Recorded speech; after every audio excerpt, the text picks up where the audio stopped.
Girl, you the best I know. Our next move, they never know. They never know. Money go check I know. Girl, you the best I know. Our next move, they never know. They never know.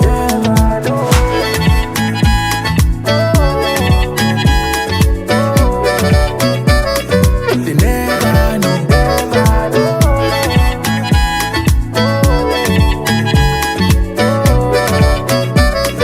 They never know. Without you, baby, the journey go too rough. So you know, girl, I be feeling this love. Even when I'm down, you wanna wait in this up. It's not blessing, I'ma no be luck. Baby, nobody feel there like you.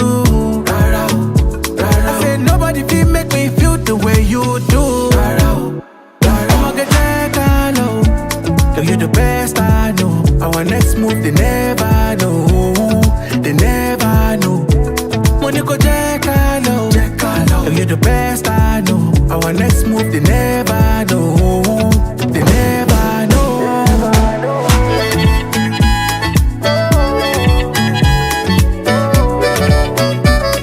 They never know.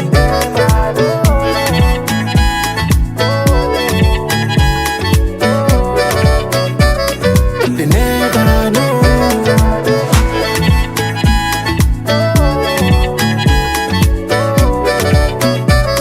They never know. They never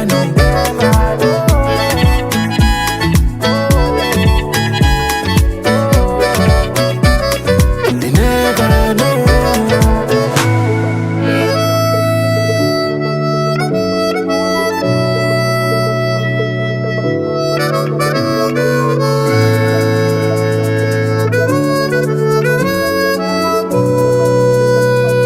They never know.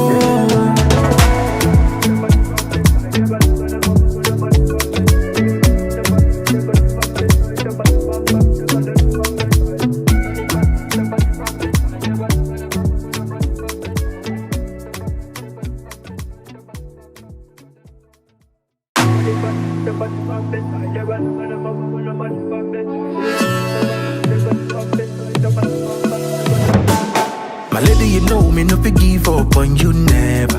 Wanna be with you forever, forever, forever, forever. Oh baby, where we they go? Now forward and far, backward never. Them they pray make we run down never, never, never, never. I'ma get that low. Girl, you the best I know. Our next move, they never know. They never know. Money go check I know. Girl, you the best I know. Our next move, they never know. They never know.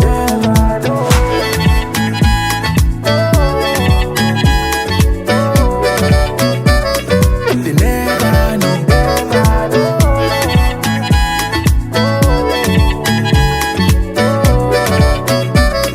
They never know.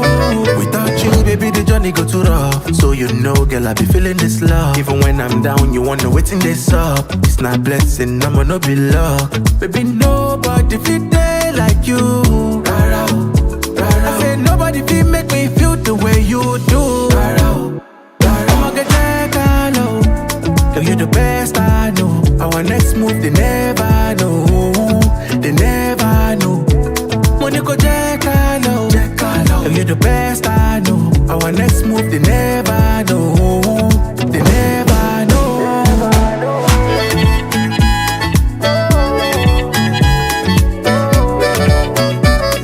They never know.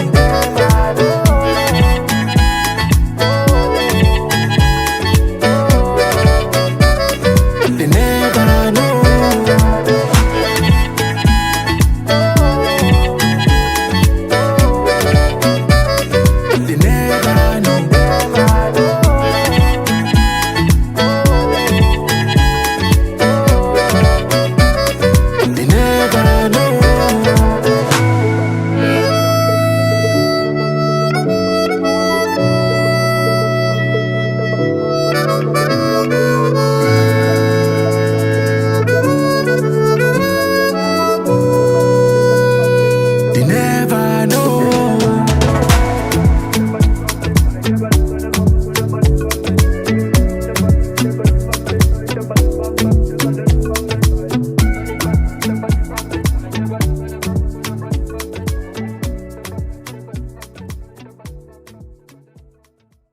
My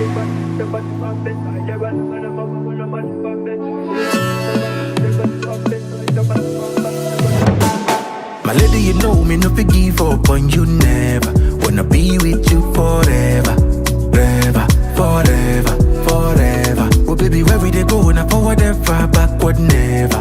Them they pray make we run down never, never, never, never. I'ma get that low. Girl, you're the best I know. Our next move, they never know, they never know. When you go check I know, girl, you're the best I know. Our next move, they never know, they never know. Let's do this, everybody. Check 1, 2. We're back here on the Hohner YouTube channel. Thank you for tuning in. It's Thursday evening, November 21st. We're here for another Hohner Live. This is episode 123. 123. That's amazing. And we've got a special guest today from Belgium.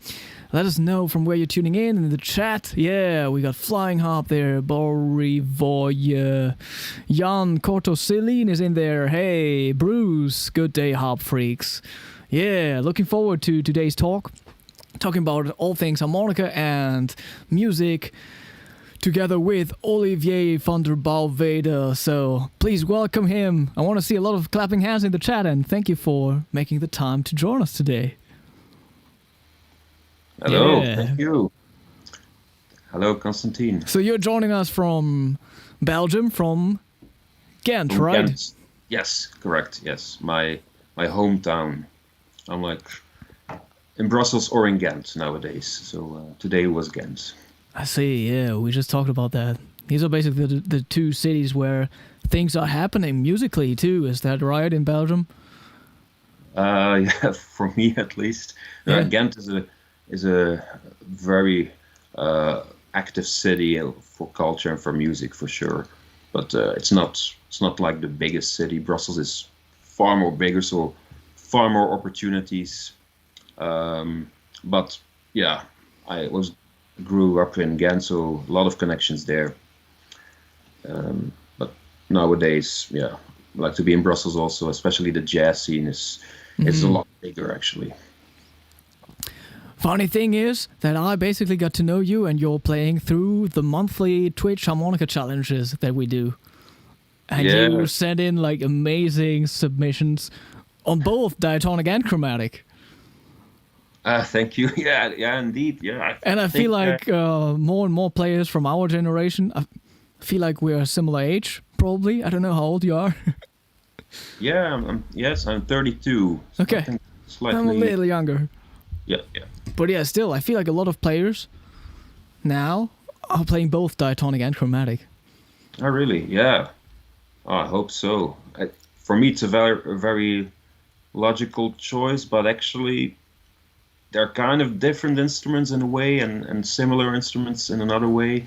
So yeah, I meet a lot of people that either play the chromatic or the diatonic, and either come from blues or jazz. Sometimes other things, but rarely. Yeah. So did you start on the diatonic or the chromatic? Diatonic for sure. Yes. Okay. That was the first love. Yeah. Interesting. So that's basically similar to my journey now, playing some chromatic as a hobby, kind of. I still feel like it's a hobby. Oh. When did you take on the chromatic then?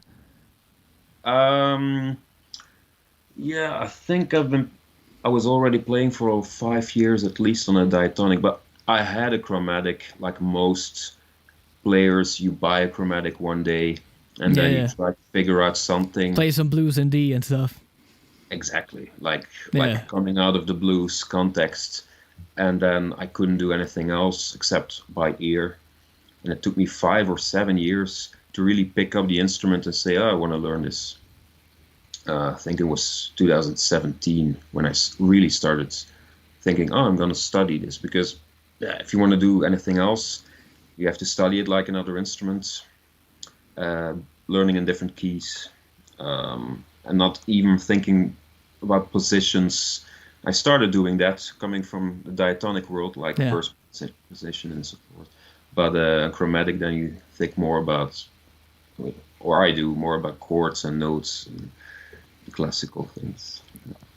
Nice. So what was the first time you listened to a harmonica, and did that actually make you pick up the instrument, or did that take some time? The first time I don't remember per se. I think like when I was young, there were some movies where there was harmonica, and I still see some movies that I remember seeing, and I didn't remember. Oh, there was harmonica in one scene. Maybe that was the first time. But as far as I remember, like the impact of a player, first player must have been Sonny Boy Williamson too, Rice Miller. Oh, for real? Yeah. Yeah, acoustic harmonica. I didn't expect that from you. Yeah. Really, yeah. It was, yeah. That was like an enormous impact, sound, energy, rhythm. I thought, wow. And then a lot of modern players came like shortly after, and also Little Walter, but that was one of the first. I also think seeing a video was just not just listening, but also seeing like, wow, you really see like this small little instrument, and it told another story. And it was back then I was already listening to blues, started listening to blues because I started playing guitar at the same time, a little bit earlier than harmonica. And okay. then you hear harmonica a lot, especially on the old records. And then I thought, wow, yeah, first Sonny Boy, then Little Walter probably. And then also on YouTube discovering the players like Adam Gusso. I think he was the first, Of course. teacher. Yeah. And then so many years after, because of one of your challenges, he got to see a video of mine. I think it was the solo instrumental harmonica challenge. I don't know. Oh, yeah. He was the judge, and then it was very nice to finally like see my teacher looking at me for once. Yeah, he really was the first YouTube harmonica teacher, right? And the teacher for many players out there. It's Yeah, crazy. he started doing that before I started playing. So when I discovered him, he had like 200 videos online. What a library. And especially for like going from beginner to another level, that was interesting. So yeah. And then I heard about all the modern players probably through him, like Carlos Alunco, Jason Ritchie, Brandon Power. Some of them I didn't really study, but it was interesting to see, wow, so many different styles and so many options. That was always nice to see. Yeah. Do you feel like there's any harmonica player where you are like looking back and there was like your biggest influence, or like you transcribed a lot of his or her playing? Yeah. If it wouldn't be Sonny Boy, then Little Walter probably. It's like one of the most common answers, but yeah, I also when I teach harmonica, blues harmonica, I like to teach Little Walter because I keep discovering new things myself, like his sense of rhythm or different licks in different recordings. Yeah, when it really comes to going from intermediate to next level for diatonic harmonica, like Little Walter was very, very big. And then, yeah, some modern players. I listened to Kim Wilson. I listened to Dennis Grueling. I listened to Jason Ritchie, especially like a period of time. I sort of was interested in that, then abandoned it again, and then years later discovered like, oh yeah, let's listen to his music. But nowadays I'm also not really aware of all the players or what they're doing anymore. So Yeah. so my references for modern players are like a bit outdated. Now I don't follow a lot. I think through your Discord and your videos and challenges, sometimes I got to see new things, and also your work is not very interesting to see. But I don't really follow up, especially on like the diatonic harmonica world. Yeah. Interesting community, but yeah. I used to follow that more. And I was But like your early influences really sound like you're 100% tongue blocker. Is that true? yes, Oh, for yes, real? yeah. I'm. I would say yeah, like 99%. Wow. Yeah. Yeah. Also on a chromatic. So I started doing the chromatic afterwards, and I was doubting like should I then go lip pursing, because a lot of people, including Toots Stielemans, he never tongue blocked. But then I started doing both, and I also heard about some really good harmonic players on chromatic that just did tongue blocking also because of like getting a better tone. Like I know Grégoire Marais, he also tongue blocks, and that Yeah. surprised me at first, like really. But then I thought, okay, if he does it, I don't have to doubt myself, like, oh, maybe I'm doing the wrong technique here. Not that there's anything wrong with the other technique, but yeah, now I do it on all the instruments. So you also overblow tongue blocked. Yes, well, that's sometimes an exception. Okay. Sometimes I'm not constantly thinking about overblows. Sometimes I play really traditional music, and I probably don't play any overblows in a concert. But I'm not really constantly thinking to set up my harmonicas the right way for overblows, and then I sometimes figure out, okay, this one is like a bit dangerous. I must say, lip pursing, it's still easier to overblow. That's one of the only things, like lip pursing, I can get that pressure the other way. Yeah. It's a bit like the 10 blow bends. That's also, I have some more levity with lip pursing. I can do it tongue block, and it sounds different. Sometimes it sounds better, but I like it sometimes lip pursing. So yeah, that's one of the only moments, overblowing and the 10 blow bends. Oh yeah. It's a bit of cheating, but Did you ever have like one-on-one harmonica lessons online or in person, or was it just learning by yourself and YouTube? yes, I did. I did have a few lessons. But I think all of them were like one-time moments, Yeah. private or some master classes and online. I remember in the lockdowns, Corona, I thought, okay, this is the moment to send some people like Philip Jers from Sweden. Yeah. I know him very well. It was like a great influence on chromatic, and I had an online lesson with him. Some Belgian players I got to meet, like Steven Troch, a very Yeah. good Belgian harmonica player in blues. Yeah, I think when I started out, I visited him in his workshops, and then he gave me some tips. People like that. So and I got to meet some players like Grégoire Marais. I got to meet him, and I just got to ask him some questions. But yeah, it's not like they give, after all these years of studying yourself, it's not like they give you a golden advice, like, oh no, actually you should do it like this. I don't really remember that. I think it would have been more interesting when I started out, but then I didn't know anyone. So Steven Troch must have been like the only one in my earlier beginner days that gave me some tips. Yeah. So before the stream, we started to talk a little bit about your projects right now, and they are very diverse. I mean, you got some blues in there, you play some African stuff, and some indie rock, whatever.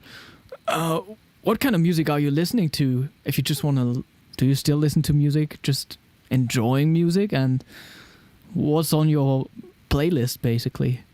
Yeah, it's changing constantly, but a lot of jazz. I think definitely more jazz than anything else these days.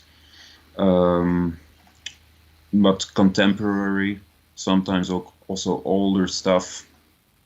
I definitely love when we talk about the African music, I definitely love like West African music, like Mali blues. There are a couple that I return to, but yeah, mostly jazz, and now and then it might be something, yeah, on the radio, something that my friends listen to, some pop or rock thing, especially like locally in Belgium, when I also meet the other people or know the other people, and I think, oh, will listen to their music, and very interested to hear like what's happening around me in Ghent and Brussels. And there's a lot of bands. Yeah. So I think these days that's like most of the things I listen to.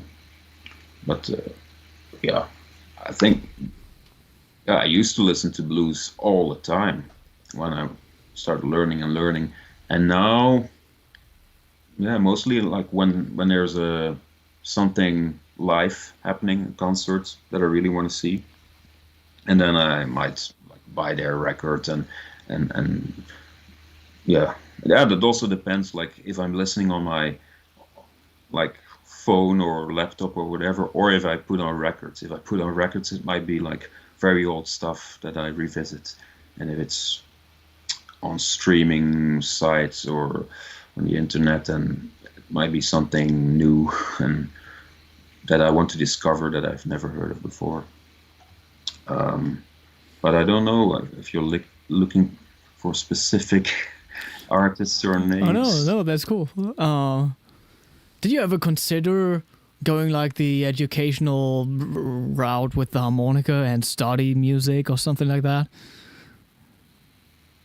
Yes, I am. So you did that? Yes, conservatory. After a lot of years of already playing, doing other things, must have been 2019 when I started doing that. Jazz conservatory with the chromatic. Before that, I went to private schooling in Antwerp, jazz studio, and before that, I didn't have any education of music, so it was pretty impossible to just straight away go to conservatory, because you play by ear or with very limited knowledge. So I went to the private schooling first. Thought like, oh, I just want to learn jazz, because that was like the one thing I couldn't really figure out myself. Yeah. And then from there, I switched to going to Brussels to conservatory. But I didn't have. How did they treat you there as a harmonica player? Pretty well. I think it might also have to do with Belgium. It has some heritage to Tielemans in jazz, chromatic harmonica. Like the coordinator of the jazz department in Brussels was the bass player of Toots for like 10, 15 years. Oh, okay. And most of the teachers, they either met Toots or played with him. Like, I think half of the Brussels jazz scene, they interacted with him, and the other half played with him regularly. It's amazing. So of course this was accepted, but I was also the only one, or maybe in my generation. Yeah. So sometimes you get like the question, how do you do this? Like, who's your teacher? What do you do in the lessons? Yeah, saxophone teachers most of the times. Very interesting, I would say. I always thought if Toots did it by himself, and I get help of a saxophone teacher, why not? It's all I wanted to learn about the jazz knowledge and about the notes, not really about the harmonica technique. Not from them. Then I would ask like people that would visit my country, because at that time I didn't really know a lot of chromatic harmonica players that I could ask all the questions or learn things from. And it's also just interesting to have the inspiration of other instruments as a harmonica player, especially because I think it's always, originally harmonica wasn't really meant to be a professional instrument, like originally, and it's still, I think harmonica players have always listened to other instruments to mimic something, or the voice. Yeah. mimic the voices, to make something like more than was just intended in the 19th century. Yeah. I think that's still interesting to do. Yeah. Although I also listen to other harmonica players, like we said. Yeah, similar case for me in Cologne. Like doing the bachelor degree, it was like also kind of required for you to take lessons with like other instrumentalists. Like even if you are a drummer, whatever, you're Cool. required to have lessons with a bassist for a semester or something, you know. So that wasn't unusual over there, and there was also me with the harmonica, just like having lessons from so many different instruments, you know. That's even more interesting than just saxophone. Yeah. I had also a trumpet teacher 1 year, but when I entered the school, the saxophone teacher also said, like, you could have another instrument like every year that might be interesting, but of course you also develop some relationship with a teacher, and you think, okay, you can connect in that way, like build up. That's also interesting. But yeah, like having lessons from a bass player or a drummer, why not? It's eye-opening for sure. Yeah. So we talked about the different styles, and one of your latest releases you're proud of is this African project, Tamala, and you're in that band playing the harmonica, and you're playing some guitar too. Yes. On And the it record, even says vocals on the recording. yeah. On that recording, just backing vocals. Yeah. Yeah. I mean, in some. How did you get into African music? Oh yeah, I don't. It's a good question. I don't really remember. I think when it's West African music, it's a bit related to blues. Like the origins of blues in America came from like people that originally came from West Africa, generations before that. So there's a lot of things in common, the pentatonic notes, the improvisation sounds. But I think I've heard of the term Mali blues once, like, oh, it's sort of blues. And it's very different than the American blues. Works more with like really a minor chord or a major chord, and not with the seventh chords, for example. There are a lot of differences. But yeah, it gave me like a certain new feeling. And then I started listening to some more West African music.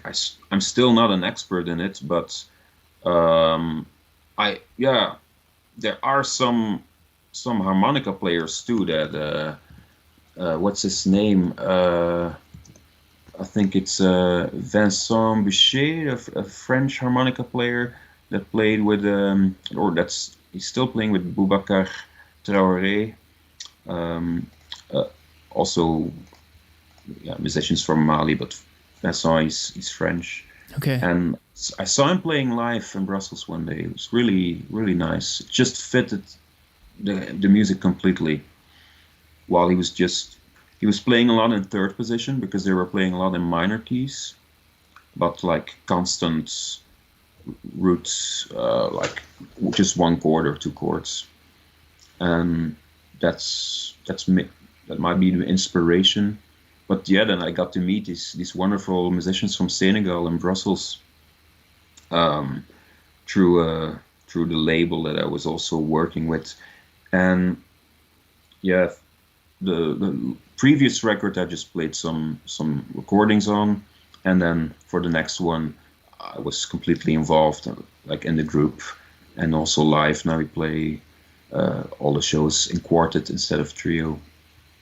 So I also bring my guitar because we also have a violin player, really good violin player, and violin and harmonica together, also a bit of a special combination. Very interesting, but we can sort of have some common frequencies or sounds. Definitely.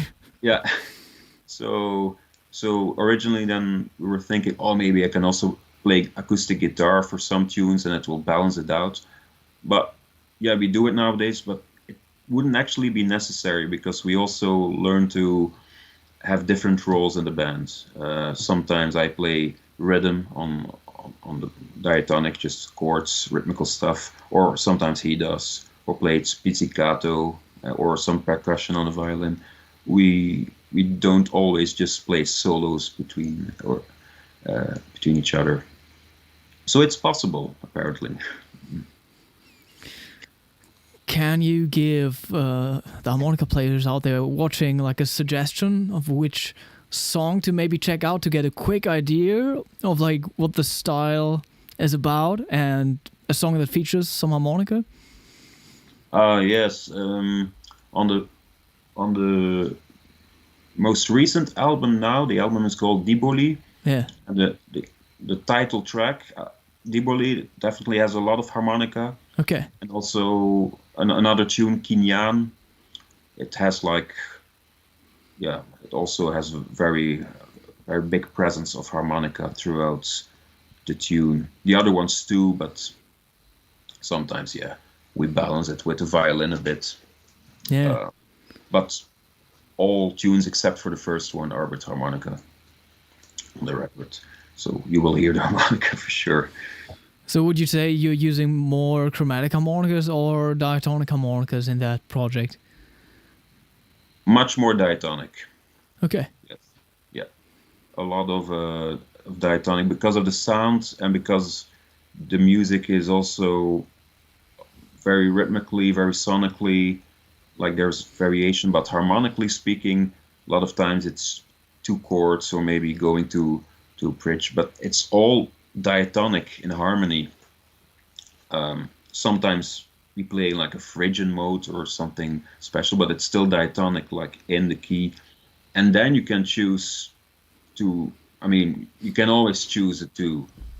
But what I do is a lot of times I sort of have a feeling if I want to go more, explore the sonic differences, the textures, the rhythm, diatonic harmonica gives me more options than a chromatic. While a chromatic, for me, gives me like endless possibilities in notes and melodies because that's the instrument I studied to play jazz on. I sometimes play jazz on diatonic, but I can do more on chromatic. So now and then I pick up a chromatic to play a solo with that group. But usually it's you will hear a lot of diatonic. Okay, yeah. Can you tell us a little bit about your instruments? Like, what's your preferred model, or which brand and stuff? Yeah, I've tried all the common brands. I would say Hohner, Suzuki, Seidel. I'm very familiar with, and I keep playing like all of them. But for chromatic especially, I only play the Suzukis now for a couple of years, like the G48 Grégoire Marais signature model. That's a really nice one. The chromatics, I think I have one here. Is the chromatics? Yes, that's like the cheaper 12-hole chromatic model of Suzuki compared to the G48. Those two I play a lot. And on diatonic, I have played Suzuki Manjis. I have played the Hohner crossover a lot. That's a really, really nice one. So, yeah. But you get to question like all of us harmonica players after concerts. People want to know like equipment, gear, also the brands. Yeah, what do you play on? And then I always like just show, but there are sometimes a lot of different brands and different models. Okay. I'm sometimes also building a little bit like different things, or I've tried retuning some harmonicas for like one song also. So I'm constantly evolving. But for chromatic, I would say I have this constant thing now for a few years. Back in the day, I've also tried the Hohner ones, and I think they're all nice, but they give different sounds and different feelings. On some I have to blow a bit harder, but then I get a nicer sound, and on other ones they react really quickly. And I always say like it's so personal, like what do you want to do? And also I play differently when I play diatonic or chromatic. Chromatic, I want something usually that's like very sensitive, so I can play not just the loud notes but also the quiet notes and balance that out. While on the diatonic, most of the times I give it more of a power, more aggressive player in that way. Okay. But I'm still looking like for other brands as well, or other tunings. Sometimes I get special ones. In fact, on the Tamala records, I tried a tuning. I think it's a Brandon Power invented tuning. I have it here. It's the Power Bender. I'm sure you're familiar with it. Yeah. And it was just like, I had one in the key of A, and it just fitted what I wanted to do, because I wanted to play in second position for the low notes, but then also play a lot of high notes. And it just, it's nice. Then you have the draw notes that can bend in the higher register. And then I used that one on the song Kinyan. So if harmonica players listen, like, what is he doing there? That's not with overblows, that's like a different tuning. I see. Yeah. Do you play custom harmonicas at all? Or do you just set up your stuff yourself? Yeah, myself. Yeah. Okay, so you never tried a custom? I have, yeah. Definitely a difference. People have given me some stuff like, oh, you should try this one, and I considered buying them myself, but some reason, you get better and better at customizing. I think it also depends, like, if you really want to go like what you're doing, like completely with diatonic, all the possibilities that I can imagine, I can hear what you're playing, like all the overbends and all the positions, and then I would really tend to go for custom harps, like buying them, because it would cost me a lot of time and work to each time make them myself,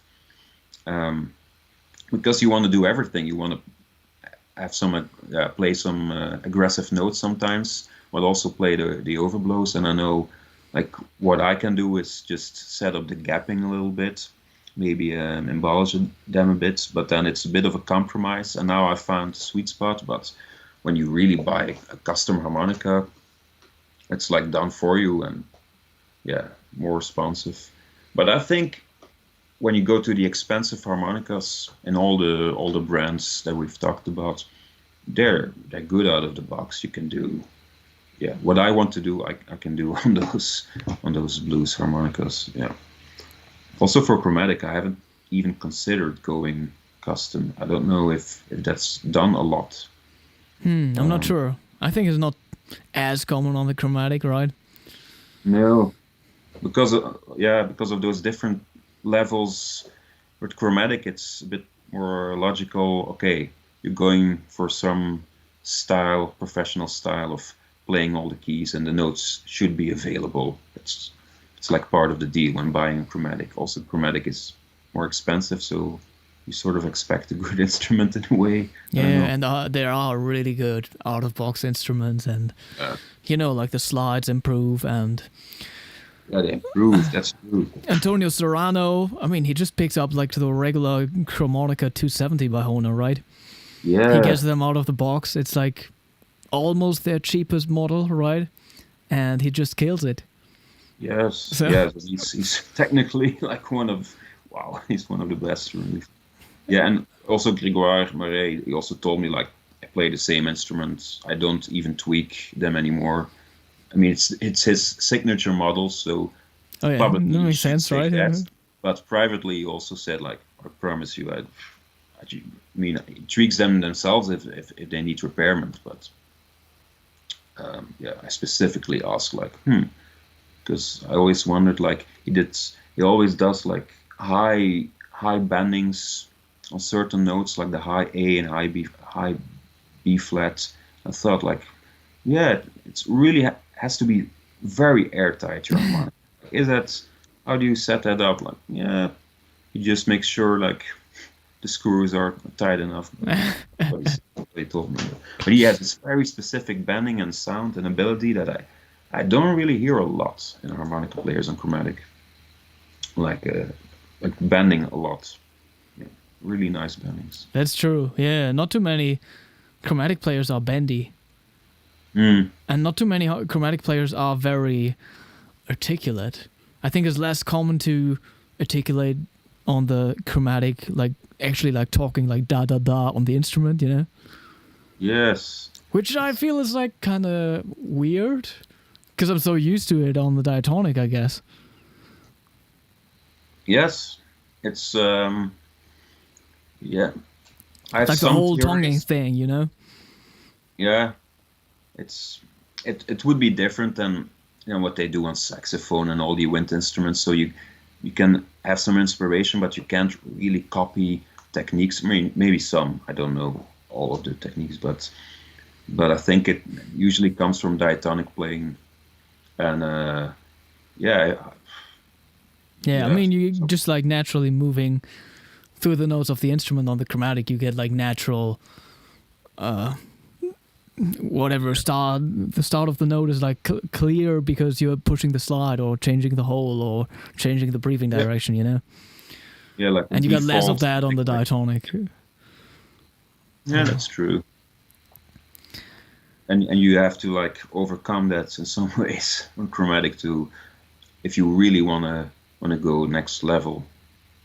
And if another instrument teacher hears you, then he says, okay, but why do you connect those notes but not those notes? Because those are next to each other and the other blow and draw. Well, you can fake it a bit. So I know Toots was constantly practicing that too, trying to connect the notes as smoothly as possible. But those are like some good lessons you can get at music school and studying music, you know? I remember having one lesson and like it was like with a pianist, and I always liked having lessons with a pianist because like it was easy to visualize stuff and I could just look at the keyboard and I knew what was going on, you know?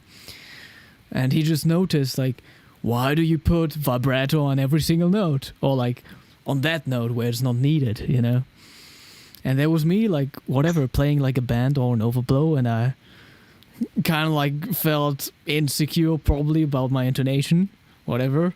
So I put like a little vibrato on there every single time, you know. But if you do it every single time, it doesn't make sense, you know. Yeah. So. But it's also a blues thing, I think. For harmonica, a lot of influences will be out of the blues. While when you were there, it wasn't about blues. It was learning jazz or all sort of music, and then you have to learn to sound neutral in a way. Yeah.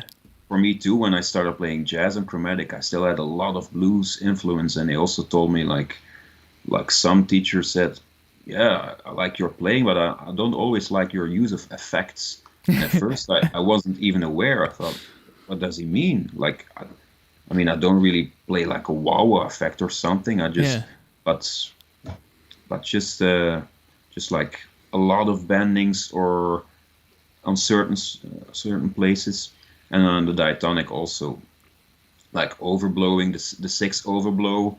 You have the famous Jason Ritchie sounds there. Where you always bend a little bit, and if you study him for years, then you have that, and it's super cool because that works. That sounds really nice, but then maybe in some different position and a different style of music, it sounds a little bit too bluesy or. Yeah, people are gonna notice it. I mean. Yeah. How about the guitar? Like, did the guitar influence your harmonica playing a little, at least? And did you ever try playing both at the same time? Yes, and yes. On the first one, guitar was my first instrument to learn about music theory, harmony. It's a bit easier on piano, I figured out later, but I did it on guitar because I started playing guitar. So in that way it influenced me, but like specific techniques I don't really know. Like it was really interesting to just learn a 12-bar blues or different chord structures on the guitar, because on a diatonic harmonica you can only play 2 chords or maybe 3 chords depending, but you can't really play the 1, the 4, and the 5. Yeah. So when I teach students for blues harmonica, they sometimes get confused, like I want to play the 12-bar blues, but I can't really play the chords. I can't really play the basses. You can play bass lines, but then you're in deep bending territory when you go to the 5, for example. When I learn it on the guitar, learning songs, chords, that's like the complete other territory that I loved on the guitar, and then later also piano.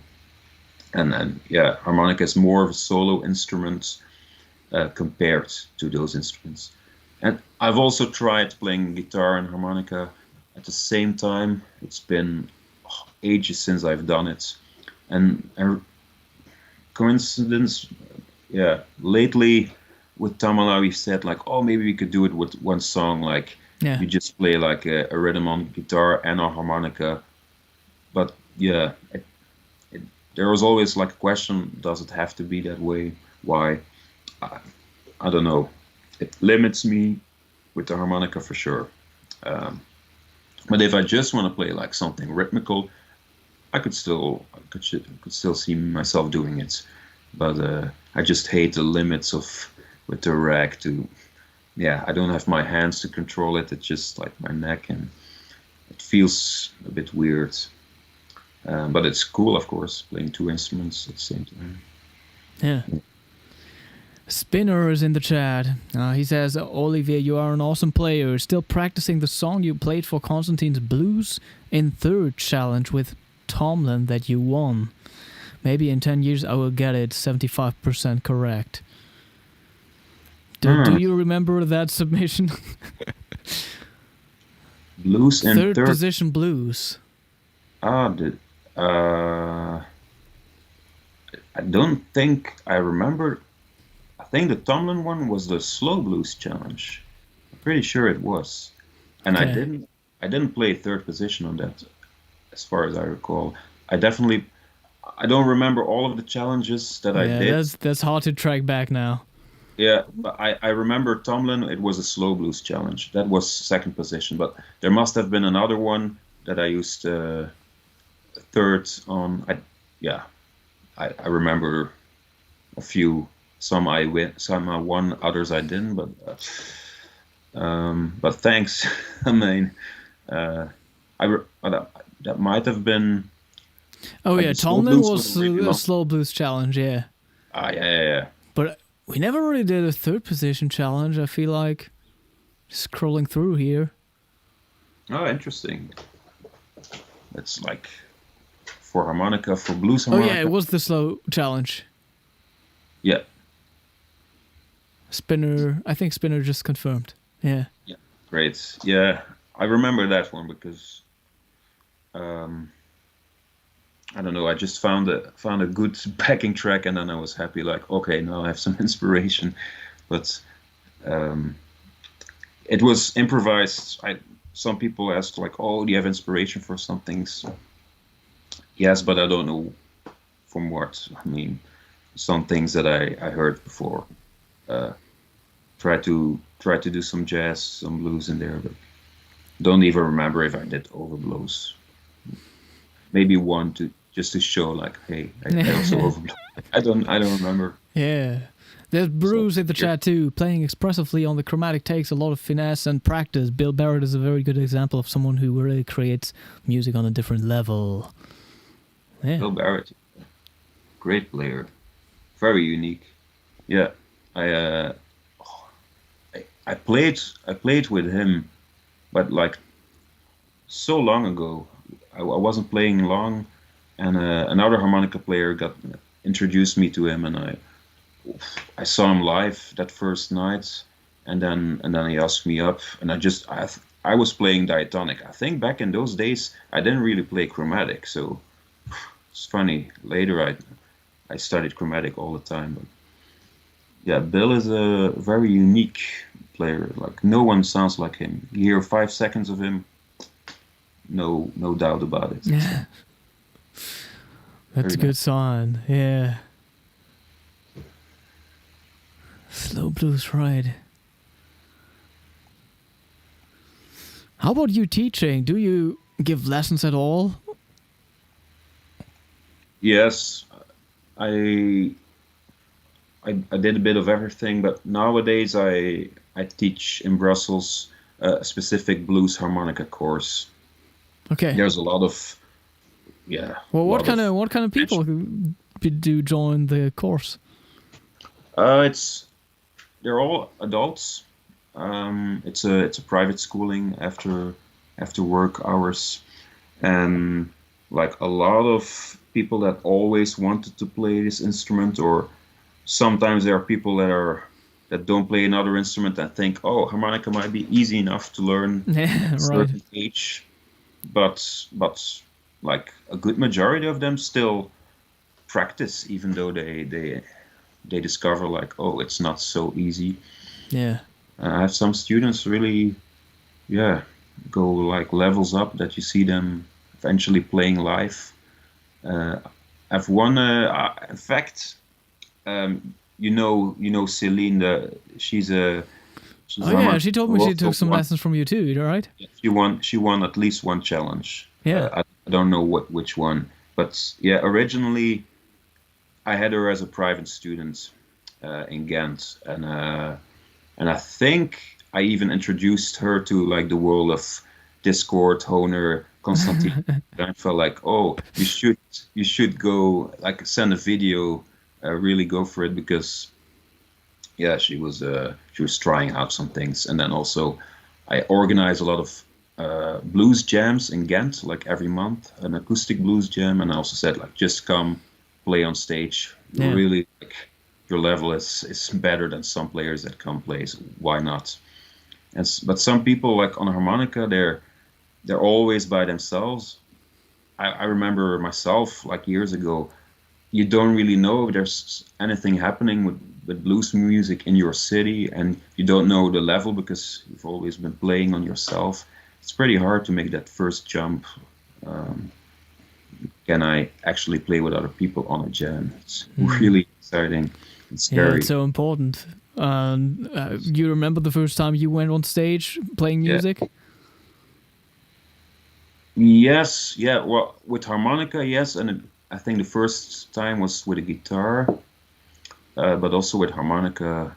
Yeah, and the first jam I remember too was a bit. Yeah, I was really excited because I kept postponing it, and then eventually I thought, wait, I saw some videos of other people playing. Okay, there are different levels. I'm okay. Let's do it. But then I was just a bit, yeah, over triggered by everything on stage because it was with the band, and suddenly you hear like all these different things, and I had trouble like concentrating on what I had to play. Like the first time I did play with other musicians before, but specifically with harmonica in a blues context, never before. So even though it's always the same, it's still always different. Like a guitar player plays something, or just the rhythm of the rhythm section. And I was just thinking too much. I couldn't really relax. That took months at least. Yeah. Yeah, I had like a first gig playing at a kind of a school event. That was the first time stepping on stage with harmonica. Yeah. That was very exciting. And then the other time was like also noticeable joining a jazz jam session for the very first time, you know? And I went through this jazz standard, pretty complex, through my head many times. Like, that was the first thing I played, All the Things You Are. I learned that one in all the keys, and like before going to bed and going to sleep, I went through all the keys and like transposed it to all the keys and learned it, you know. And then as soon as I got on stage playing it, I got completely lost. Yes. And then I knew, oh yeah, I still got to continue to practice, I guess. Yeah. Yeah, those were some memorable moments, definitely. Yeah, but there's so many things happening. Like, how are you gonna sound on stage like what's the sound that you will hear yourself when you have a microphone. Yeah, also not being used to like the jazz jam session kind of structure. No. Indeed. Yeah. So, but yeah, I have the same experiences with these harmonica workshops, whatever. Like, I don't know how long your workshops take, but like usually in the beginning, it's like a lot of fun, right, for everybody, and it sounds really good, and you're playing some chords, probably, right? Yes. And then towards the end of the workshop, like everybody's feels like, oh yeah, this is actually not as easy as I thought. Yeah, but hopefully still like people leave excited, you know? Absolutely. Yeah. So what do you teach during these workshops? Like, how do you structure them? Yeah, you said chords. I always start with chords and try to explain it like, okay, the easiest way, let's not talk about theory, let's just say blow chord, draw chords. And then most people are interested in blues when they come to me, especially for the blues harmonica. So I say, okay, we're gonna turn it upside down for some people, but start with the draw chords as like, that's the main chord we want to start and end with. And then making rhythms with those two chords. And I always think if I can start with rhythm and then chords, you already have music. Yeah. You don't have to think too much about theory or about notes, and then you can get people starting. And then I try to either introduce some bluesy things already, like go to the 4-draw, make something with that, or 4-draw trill with the 5. Yeah. Something people can maybe Effect try to kind do. of stuff. Kind of. And then they're really excited, but then it's like, oh yeah, Single notes. going. Yeah. As soon as I have to talk, like, okay, because people start having questions like, which notes should I play improvising? I could say like, oh, all notes that you have on a harmonica, but because it's already tuned to the key. Okay, but what is a key? Yeah, okay. And before you know it, you have to explain some music theory, and then I always try to say to myself like, don't over-explain it. Try to show it or play with people, because I remember too when I started playing, I thought like, oh, I could maybe try the harmonica. Maybe that's less complicated. I just wanted to do something like a train imitation that was sounded cool. And then you go, oh, maybe I want to learn a blues lick. Oh, and then maybe months later, oh, what if I could learn bending? That sounds really cool. And then like, oh, I want to improvise on a blues. But you go further and further. And before you want to learn like the why, the theory. And then you read online or you listen to a teacher, oh, it's because we have chords and we have the 1 chord and the 4 chord, and it always happens at the same time. And then as soon as you're interested in that, I think you can learn that.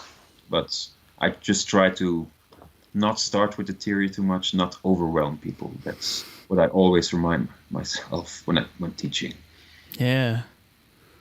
And do you even get to like single note playing and bendings during these courses already?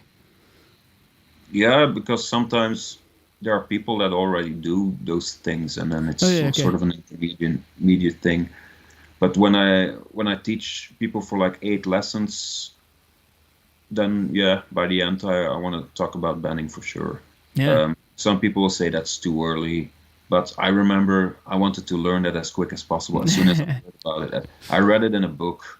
It was like a simple book, and it said like, oh, it's a bit like whistling, but then inhaling. And I tried it, but there's so many ways to explain it. And just try it, but then you can spend months trying it again. Exactly. Some people just have it like after one day or after one. I feel like I always experience the biggest success with beginner players on hole 1 for some reason. Many of them can bend hole 1. Yeah. I mean, also obviously it's like also easier to play a single note there. Like you can't play a lower note than 1. Yeah. And then they can just like focus on the bending technique, kind of. Yeah, it's funny because then. But maybe it's also a resonance thing. It's like maybe closer to Just the frequencies we are talking at. Like, I feel like on a C harmonica, if you go to hole 4 or stuff, it's like a little higher than most people talk. Yeah, it's true. Yeah. And then for some reason, some people have it like on a 6-draw bend for the first. Oh yeah. But it's much more in the front of the mouth, the pressure, and then if you do that, you might have success there. So, true. So how about your future perspectives? Like, what are your musical goals in the coming years? Definitely continue to work with most of the projects that I'm doing right now. There's some stuff already recorded and will be released next year. I'm going to continue with that African group. I'm going to continue with also like an acoustic duo that I have with a singer and guitar player, Leander van der Eken. I recorded. Yeah, that's when people want to hear some more blues from you, right? Yes, yeah, and we're going to do a complete full record in 2025. Also, I'm in a band called the Mississippi All Stars. That's referencing the Mississippi Blues and Roots Club in Ghent that we're like playing a lot, and we do some compilation albums every 5 years. Now the second one will be released, and we'll be playing with that a lot of. But yeah, I also have a jazz quartet. Would really like to record with that very soon, like maybe the start of the next year. So those are the plans for next year. Like do an acoustic blues thing, and then do a jazz thing, and then the other ones already happen. Yeah, maybe. Yeah, that's just recording, because I have some nice things to look forward to. I just got a confirmation to play with Ian Siegel again in duo in February. It's very nice, like pure acoustic blues. We're gonna do that for dancers. I'm fortunate to play lots for people that dance on blues music. That's a common thing in Ghent and where I'm from. So, and they're really, wow, yeah, special parties where they dance to blues music like they would do in the 1930s or something. But yeah, I feel like blues music is like way more popular in the Netherlands and in Belgium compared to Germany. Oh, really? Yeah, I feel like there's some sort of a scene at least. Might be. I mean, we hear a lot of things also about the German blues scene, that it's existing, and I've visited like once, like in the summer I played a few shows with Bad Temper Joe, a German blues singer, and we had a little tour there. But then we had to drive like 3-4 hours to go to the next gig. In Belgium, that's never the case, because then you're out of the country. So I think in that way we're lucky enough to play a lot of things close to home. Maybe you're right. And the Netherlands, for sure. Yeah. Blues-minded audience. Yeah, blues festivals and stuff. Yeah. You know? Yeah. It's true. Also harmonica, like some interest in harmonica for sure. Yeah. But yeah. So yeah, I would like to record something with my own jazz compositions on harmonica. That's something I'll be working on in the future. Right. How about the harmonica itself? Like, where do you see the harmonica in the future? I don't know. Because, I mean, people come up with different tunings and new inventions and combinations of diatonic and chromatic and whatever, you know? Yeah. Taking it into different styles, starting to play classical on it. We got some fantastic tango players out there. And, I mean, everything just melts. Yeah, eclectic, everything, yeah. Like you said at the start of the interview, more people that play chromatic and diatonic, apparently. That's interesting, because from my experience, that was never the case. Like, you had you still have like the jazz scene, a lot of chromatic players that never hear about diatonic, harmonica, and jazz.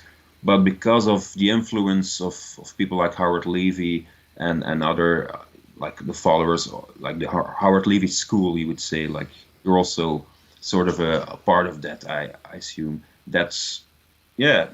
I hope it's more accepted in jazz, and that also has to do with the possibilities of just one instrument being suitable for every style of music.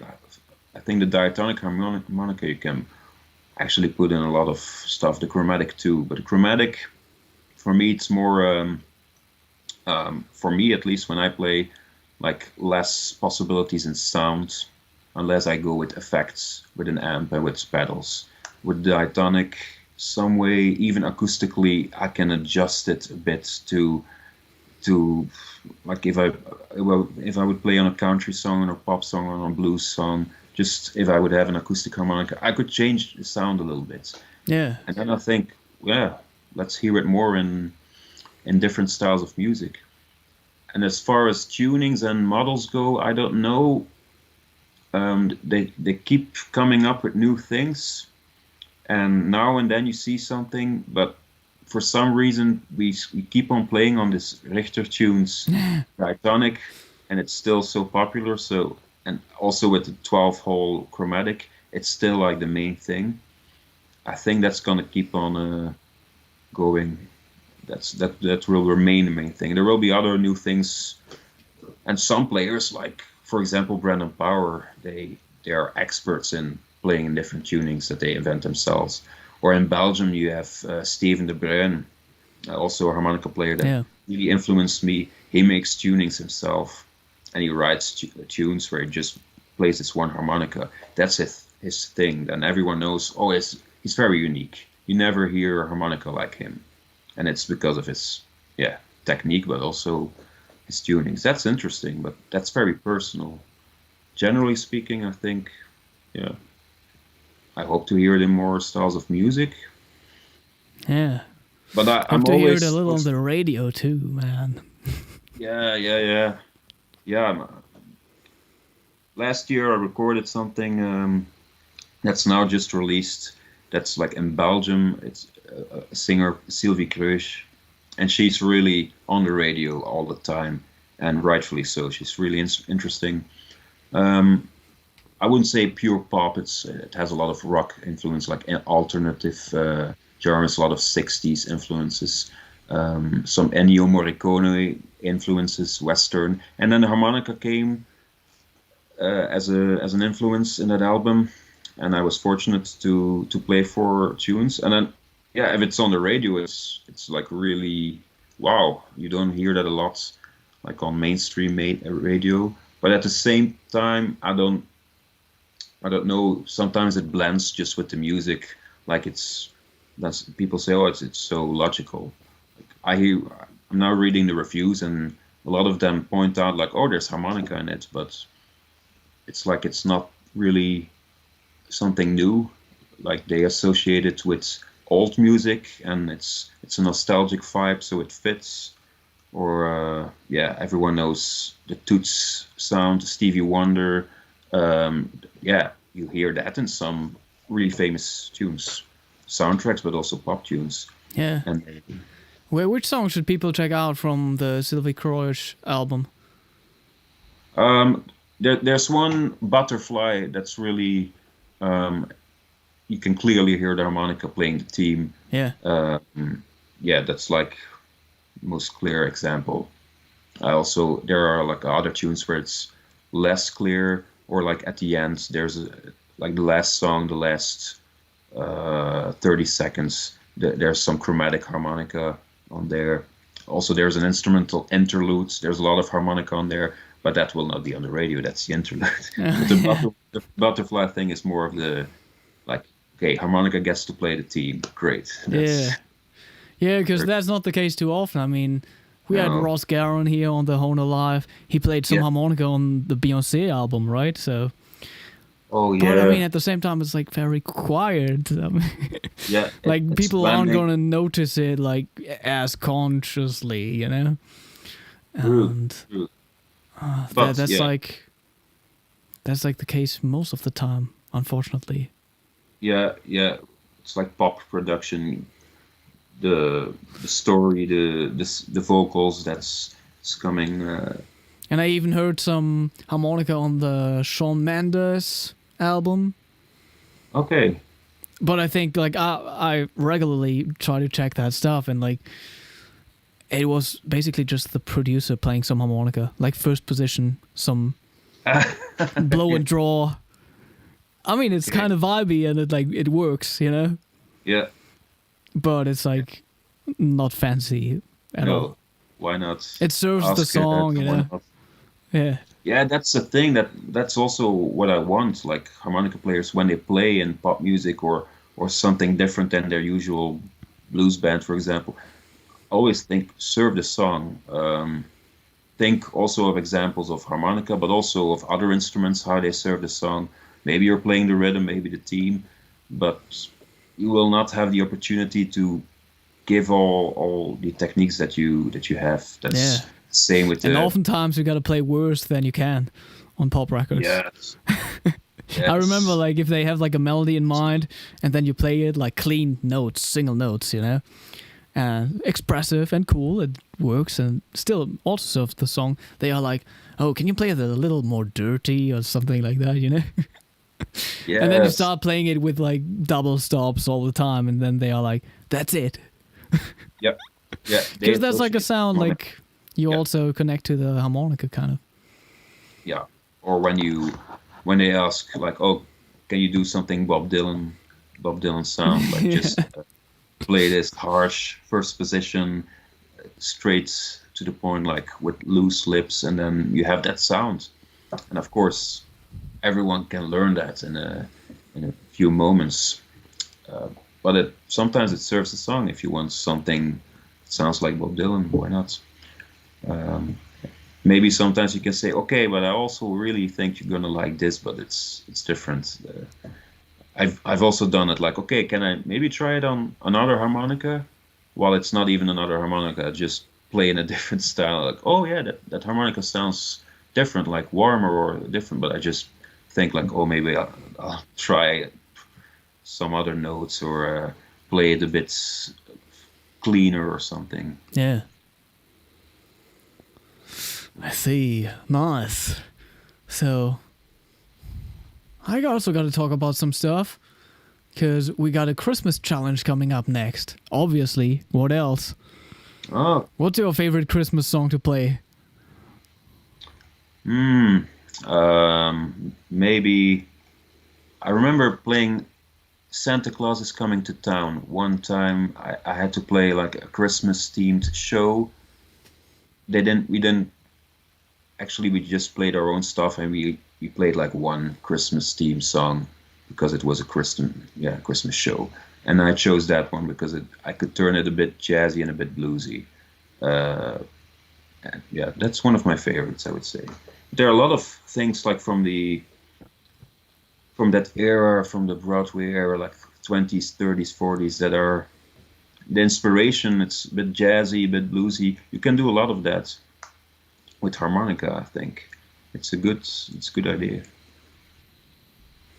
Yeah. So, I'm actually gotta look at my calendar. It's like hard to find a date for that one, but we're trying December 1st at 8 p.m. So, yeah. Christmas challenge. That would be a really good one. You can find the information in the description box below. And there are also all the links to Olivier's social media. Oh, So you great. got the website there, Instagram, follow Olivier on Instagram. You got the Facebook, you got the YouTube, everything. Great. Are you on TikTok? No, not actively. I think I made a TikTok account once. Oh yeah, okay. There's nothing to find on TikTok from me. So I think you have everything on Instagram, YouTube, my website. How do people get in touch if they want to take lessons from you?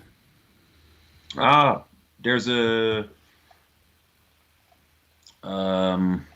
there's the email on my website Okay. that you can type in. I also have another email specifically for harmonica teaching, harmonicales@gmail.com. That's me, like Yeah. harmonica and les, the Dutch word for lessons.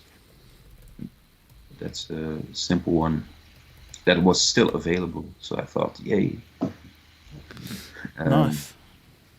And I don't do it constantly now, like private teaching. There are times that I really don't have time for it.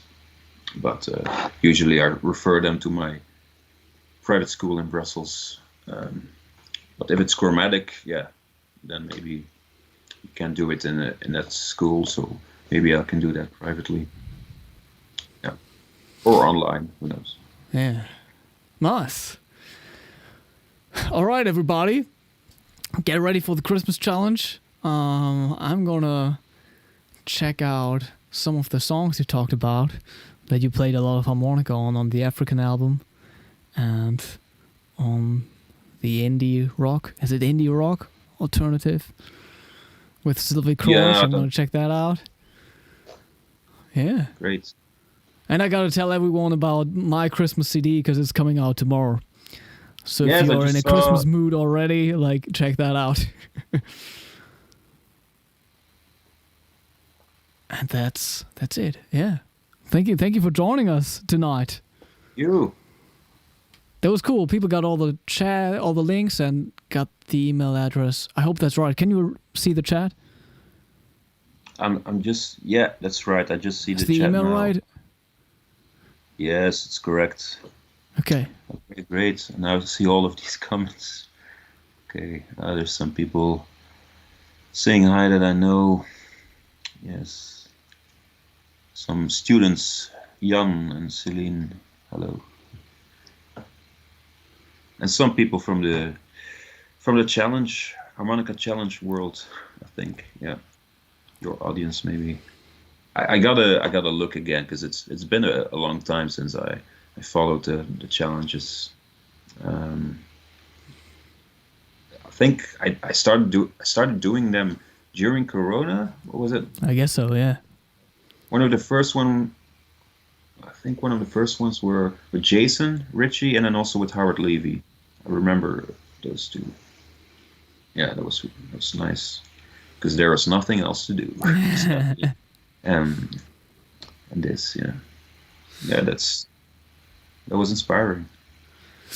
All right, everybody. Thank you for tuning in, and we'll be back with more Hohner Lives next month.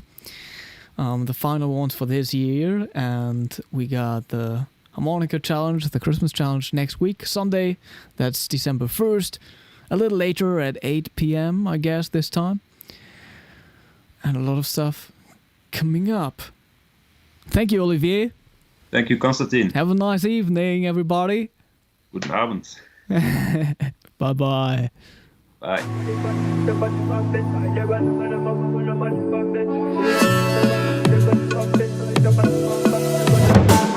My lady, you know me, no fi give up on you never. Wanna be with you forever, forever, forever, forever. Oh baby, where we they go? Now forward ever, backward never. Them they pray make we run down never, never, never, never. I'ma get that low. Girl, you're the best I know. Our next move they never know, they never know. Money go check low. Girl, you're the best I know. Our next move they never know, they never know.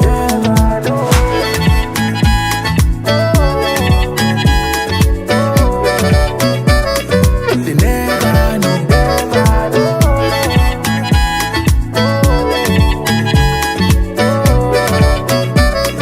They never know. Without you, baby, the journey go too rough. So you know.